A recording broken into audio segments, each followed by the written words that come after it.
This is this man's time of year. It is the talent evaluation portion of the year in full bloom. So who better to check in with at the top of this talent evaluation portion than a man who's got major, big-time Premier Soccer League hair, Trevor Sikkema of Pro Football Focus here on the Rich Eisen Show. How you doing, Trevor? How you been, man?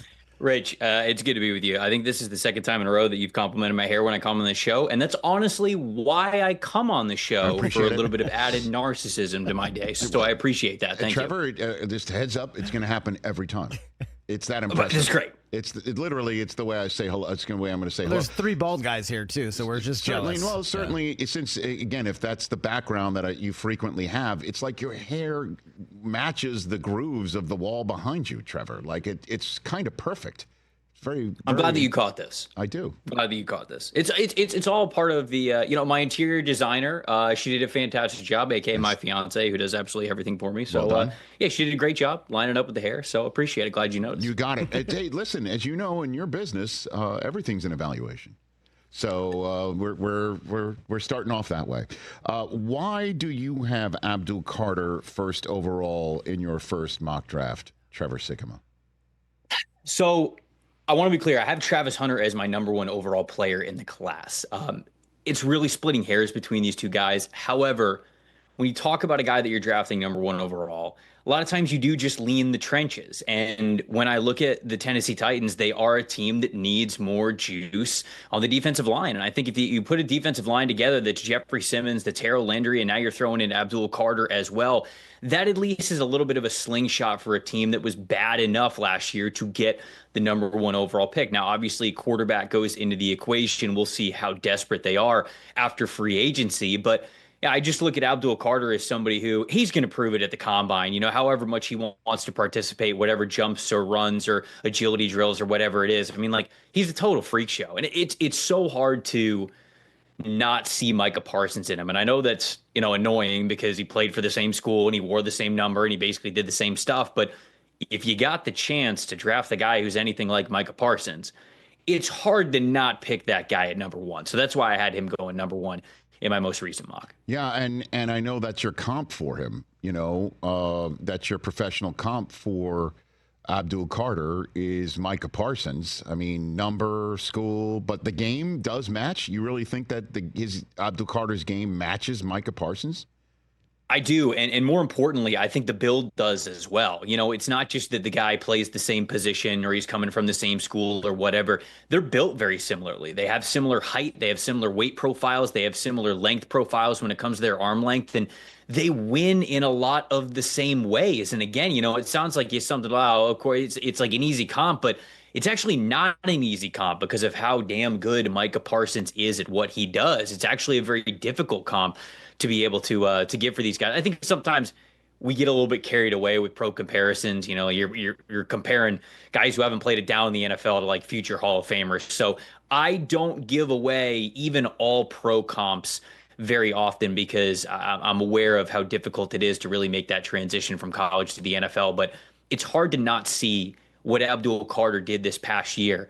And the backgrounds are similar too. Now that I'm just thinking about it on the top of my head, Parsons started as an off-ball linebacker, and then they moved him to edge. It's exactly what happened with Abdul Carter. This was the first year this year that he was a full-time edge rusher. And if you're telling me that what we got in 2024 is the baseline for what he's going to be moving forward, yeah, sign me up. I mean, the dude was basically dominating a college football playoff game with one arm. So imagine when he's fully healthy, he's got 2, and he's got more experience playing on the edge. Well, and we'll get to more of your comps in a moment. I do want to just go back to how you began your answer. 2 things. One, you used splitting hairs. Well done. I don't know if you were realizing you said that. That's number 1. Mm-hmm. Number 2, you mentioned free agency, how desperate the Titans might be after free agency. So I guess that leads me to ask you what your evaluation of Will Levis is, or what you think the Titans' evaluation of Will Levis is in Brian Callahan's first foray with him, Trevor. So I wouldn't be somebody who's giving up on Will Levis as a player. But unfortunately, it doesn't really feel feasible for this team to, let's say they strike out on Sam Darnold, right? Let's say Aaron Rodgers retires, so they don't get Aaron Rodgers either. It feels very difficult to sell to this fan base yeah, Will Levis coming back, he's going to be the starter. Oh, no, it's going to be different this time around. And I really do believe that you don't give up on quarterbacks who have the arm talent that Will Levis does. So that's why I'm not giving up on him as an NFL player. But it's hard to think that his time as a starter with the Titans isn't over, given the fact that he had every bit of opportunity to become that starter moving forward for them. And so I feel as though Levis is going to get a chance at some point somewhere else in the NFL. It's just hard for me to think that the Titans would want to sell that to their fan base after getting the number 1 overall pick and go, yeah, we're going to roll into next year with the same quarterback. That just doesn't seem like how NFL teams operate. And so before I continue on with your mock draft, Trevor Sikkema, Pro Football Focus here on the Rich Eisen Show, any trades thrown in here, or you don't do that with your mocks, or you're not ready to start doing that with your mocks? No, I think if this is the mock that I'm thinking of, I think I had a I think I had quite a bit of trades in this one because I was feeling a little feisty. Yes, you do. Okay, so I just noticed you got the Niners trading up for Mason Graham, 5th overall. We'll get to that in a second then. So then why do you have the Browns going Travis Hunter 2nd overall then, Trevor? You know, when I think of the Cleveland Browns, I think it's a total situation here with them. And certainly given everything that's going on with Deshaun Watson, the contract, the Achilles injury, the re-injury of the Achilles injury, Myles Garrett now demanding for a trade and almost making it seem like he has played his last down as a Cleveland Brown. If you're trading Myles Garrett, you're bringing this thing down to the studs. I mean, you are basically saying, okay, we're going to go into a multi-year rebuild here. We're going to trade Myles Garrett. We're going to get multiple first-round picks for him because he is worthy of that price tag. We're going to let Deshaun's contract kind of run out and move on from him whenever it is most advantageous for us to do so. And because of that, when I look at this quarterback class, I would say don't force one at number 2. Now, if they love Cam Ward, who I have as my QB1, okay, you can take him there, and I think that makes sense. You're getting a quarterback that you could believe in on a rookie contract. But if you're hesitant at all about that whatsoever, I mean, Travis Hunter is a rare football player. I mean, this dude is, to me, the best football player in this draft class because of everything that he brings to the position. I mean, I watched him at wide receiver, and I evaluated him as a wide receiver, and I gave him a first-round grade just as a wide receiver. And I'm somebody who believes that he should play cornerback primarily at the NFL level. So I said to myself, man, if I gave him a first-round grade off of what I saw of wide receiver, am I really going to have a higher grade at corner? Well, I don't have a higher grade, but I have a similar first-round grade. And if you're telling me that this dude's got first-round caliber tape, athleticism, potential, everything at 2 positions at the NFL level, I think to me, he's just the most natural, instinctive, best football player that we have in this class. So with that being the case with the Browns, if you think this is a multi-year rebuild, and you don't love any of the quarterbacks that you'd have to pick at number 2, take the better player. Take the rare player, build your team the way that you should, and give Kevin Stefanski a really damn good football player to play on both sides of the ball. So then let's move to 3 here in Shedeur Sanders. You think the Giants would have their choice of quarterbacks, basically the 1st overall pick for a quarterback-needy team at 3 with 2 incredible talents off the board, mostly on the defensive side of the ball. You think they go Shedeur Sanders over Cam Ward? Why? Well, to be honest with you, I've had Cam go off the board most often when I have sort of had, okay, who's the first quarterback coming off? This selection for me was a little bit more of, I feel as though the Giants are sort of gravitating more towards Shedeur Sanders. Now, I won't pretend to know everything about their whole process and how they're going about it. Maybe they've talked to Cam Ward plenty. Maybe they've done all their research on Cam Ward plenty. But certainly at the Shrine Bowl, with them bringing basically everybody that would be a decision maker for the Giants in to interview Shedeur Sanders, really doing their due diligence on him. You see him on the sideline with Brian Daboll, dapping him up and everything. It's very clearly they're in on this dude. If they interviewed him, if they watched his tape, and if they thought that, he wasn't somebody that was worth it, you wouldn't even be seeing interactions like that. So, there's rumors out there that the Giants might have their eyes on bigger fish, potentially a Matthew Stafford, right? I think that's been the rumor of the week there. If they aren't able to get a quarterback like that, I could see them signing one of these other quarterbacks in free agency to maybe a 1-year deal, giving themselves a little bit of flexibility, perhaps trading down or perhaps just staying at number 3 to take Shadur. Now, to be honest with you, he's much lower on my big board.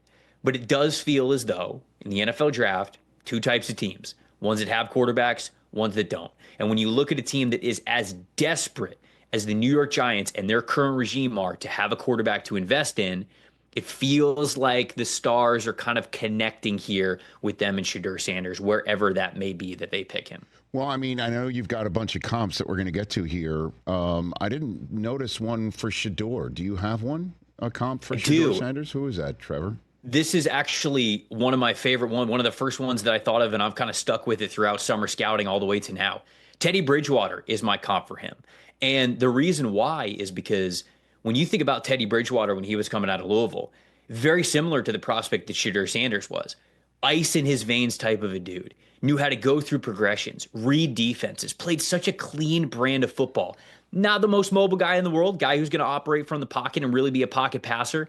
But I think the thing that really stands out the most with this comp is both of these guys. I think they have adequate arms for the NFL. I don't think they have rare arms for the NFL. I don't think they have tier 1 or tier 2 arm strength. And I think Teddy's a starter in this league for a long time if he doesn't get hurt. Now, would he have ever been a top 10, top 12 QB in the NFL? Maybe not. And that's kind of the way that I view Shedeur Sanders right now. I think that if he's a starter in the NFL and goes to the right system, I think he's more of a mid-tier starting quarterback at the NFL level, but he plays the game at a way that you can start him and feel good about him with a high floor. The big question is, does he have the physical gifts to really be that kind of a quarterback to take you into the playoffs and beyond? Because we're seeing it now. You got to outduel some alien quarterbacks when you get to the playoffs. I mean, Lamar Jackson, Josh Allen, Patrick Mahomes. I mean, all of these, Jaden Daniels now. I mean, these are alien type of talents. And when you aren't stacking up talent-wise at that position, it's hard. It's hard to compete at that level. So for Shadur, for me, him being a top 3 overall pick in a mock draft is much more of how I feel the league is going to operate and prioritize the quarterback position than necessarily where I have these guys ranked on a big board. And let's go on the comps down the list then.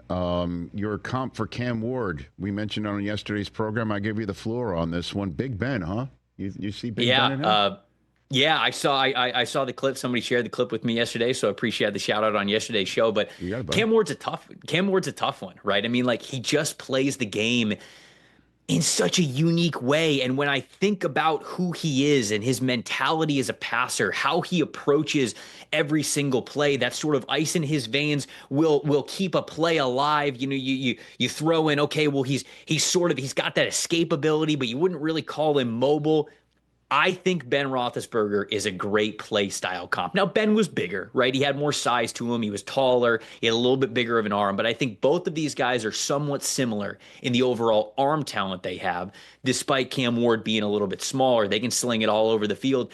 And Ben just made a Hall of Fame type of career, in my opinion, at being this quarterback who was willing to do the unorthodox and who was comfortable in those chaotic situations in some of the biggest moments.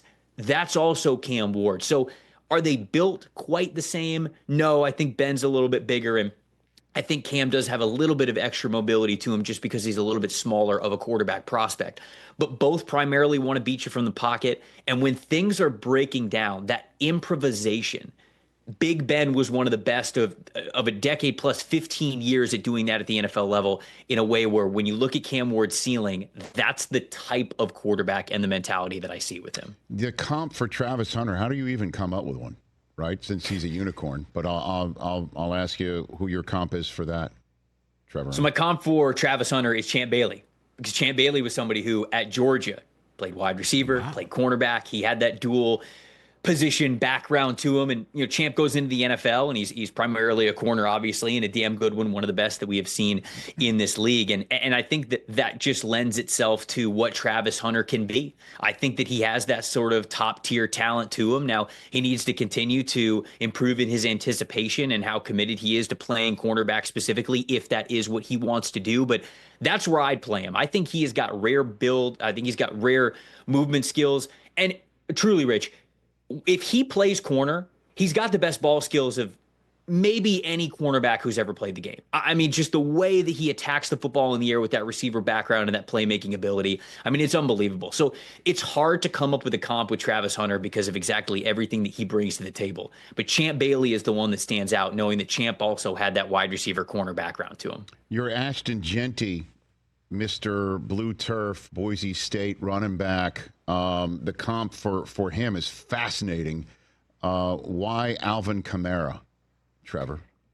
Contact balance, to be honest with you. And you know what? I'm going to say this. Sure. I like doing comps. I like reading comps from other people.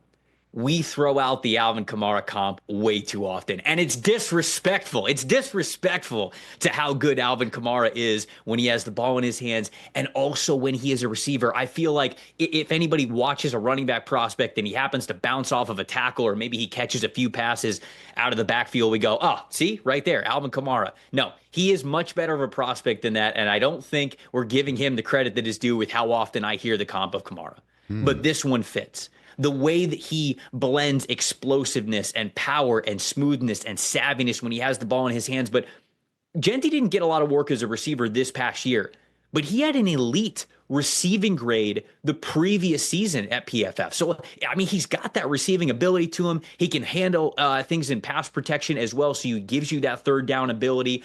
I feel like he is built the same way where when you run into him, they're just bouncing off you like a pinball. And that's what made Alvin Kamara so great throughout his Saints career. So that to me is the comp that I really like for Ashton Genty. Yeah, it's fascinating because he does kind of look like him from time to time. His burst, his escapability, his, as you say, balance, his ability to run people over and then just dominate, just come up with, 4 or 5 touchdown games, and just crush you, which is few times we've seen a running back do that like Alvin Kamara can in the NFL. Tyler Warren, for me, is a fascinating figure at the tight end spot, and Penn State, he was clearly their best offensive player. There's just no doubt who their best offensive player was. Your comp for Tyler Warren is who, Trevor? So I was thinking of a couple of different players with Tyler Warren because you're right. I mean, he is a phenomenal football player. I mean, TJ Hawkinson kind of comes to mind. He was the first guy that I thought of, but I also like a little bit of a throwback one. Shout out to Jim Nagy for this one, the executive director of the Senior Bowl. He tweeted this out, and I do love it. And it's not just because they both wear number 44, and it's not just because Tyler Warren might end up in Indianapolis Colt, but Dallas Clark. I love the Dallas Clark comparison. Both of these dudes just played the position tough as nails, very similar builds to them. I think that Tyler Warren's even got a little bit more versatility to him. The way that Penn State leaned into him as their everything in the passing game was unbelievable. I mean, he caught a touchdown pass lined up as a center, as we saw in that USC game earlier this year. They were not afraid to get him the ball in every possible way that they could. And I think it's the blocking ability from him, the yards after catch, the catching strength over the middle, which I think is becoming a little bit of a dying art as we are seeing the tight end position get a little bit lighter in weight, a little bit more flexible to play in the slot. We're seeing this, more often. Brock Bowers, obviously an example from last year. Colson Loveland from Michigan, sort of an example from this year. It feels as though the tight end position is just getting a little bit smaller from what the college is sending to the pro level. And so being able to have that true strength to catch over the middle on those 3rd and 5 situations, 3rd and 8 situations, you're attacking the linebackers, you're attacking the safeties, you're going to get popped, but you're coming down with it anyway. That seems to be a little bit of a dying art, and Tyler Warren is able to do that consistently. And so he gives you exactly what you would want from a tight end, and then he gives you a little bit more as well. Yeah, and you have the Jets drafting him 7th overall, and Trevor Sikkema has you being very happy that the Cowboys do not let Ashton Genty pass by 12th overall. I know that's what you're hoping to hear on draft night. Build the line or get me a running back. Gotcha. Before I let you go, Trevor, let's combine your mock draft with a couple of comps here. You have the Niners trading up to go take Mason Graham out of Michigan.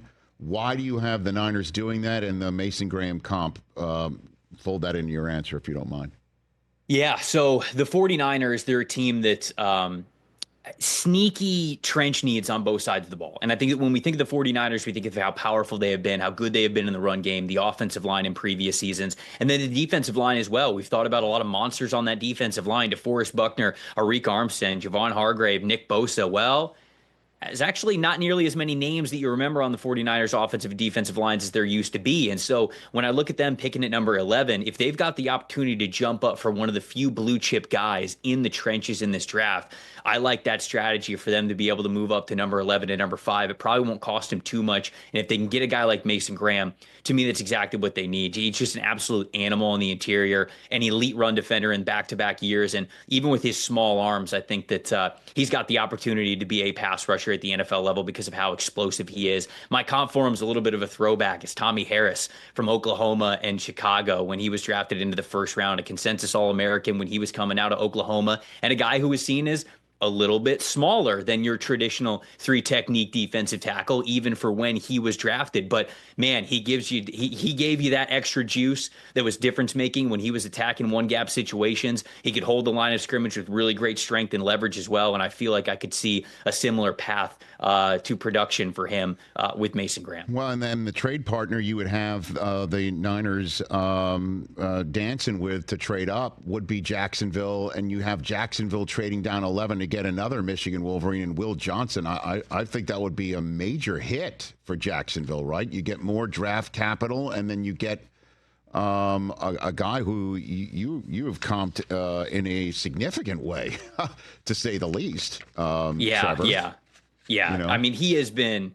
I mean, Will Johnson's a really good football player. You know, I think that he's moving down some mock drafts and some overall big boards, and I can understand it a little bit. You know, I think that he's more of a zone cover corner than he is a press man corner. Sometimes those guys get deprioritized a little bit, but you know, I actually just did his full scouting report this week, and I came up with a new comp for him. I actually like Darius Slay the most for him. And well, Trevor, you know, Slay wait a minute. somebody, You had the defensive player of the year. You comped him with Patrick Surtain. I mean, this is a downgrade. You're downgrading him to big play Slay, with all due respect to Slay. But I mean, what happened, Trevor? Wait a minute. Hold on. Super Bowl champion Darius. I just gotta make sure that Darius isn't listening to the show and doesn't think that I'm not fighting for him out here. Okay. Look, the reason why I kind of backed off the Patrick Surtain comp a little bit is because the more I watch Will Johnson, even from this year and going back to last year, Surtain's somebody that really has that man coverage mentality about him. And even when he was at Alabama, he was primarily that sort of press man type of a corner. Mm-hmm. Will does his best work. The more I watch, Will does his best work when he gets to be off the line of scrimmage a little bit in those quarter coverage, cover 3 situations, keep his eyes on the quarterback. And Rich, you saw this handful of pick sixes that he has had over the last couple of years, because when you put him in that situation where he can time the technique and bait the throw and has that quick first step to close in on it, he's got the ball skills to sometimes make all the difference in the world. That to me is much more like Darius Slay. Is not to say you can't play him in man coverage, but Slay is sort of that same way. Even when Slay was with Detroit as well as Philadelphia, he's that guy who can bait you into those throws, but he's got those great ball skills to, when you throw it in a situation where he is more advantageous, he can come down with it. So that's sort of why I changed the comp there, because I actually think that Darius Slay is a little bit more close to the way that Will Johnson wants to play and when he's at his best. National champion Will Johnson. Trevor. There it is. There Okay? it is. I mean, if you're gonna tell me, you know, Super Bowl champion Darius Slay. Okay. Fun stuff, Trevor. Thanks for the time. Greatly appreciated. Look for more of our calls. Okay, bud. Thanks again. Appreciate it, guys. Anytime. You got it. It's Trevor Sikkema, Tampa Bay Trey, everybody, as you referred to on the social media. There he goes, putting in more pomade as he downgrades my Wolverines. No, I'm just kidding. I like Pro Football Focus. I like Mason Graham a lot. You should. Wouldn't You have a mind chance to grab him, put him right there in the middle. Vrabel would know what to do with him. Yeah, exactly. And Vrabel would also know, you'd probably also know very well, you know, if they're going against great wideouts. Oh, geez.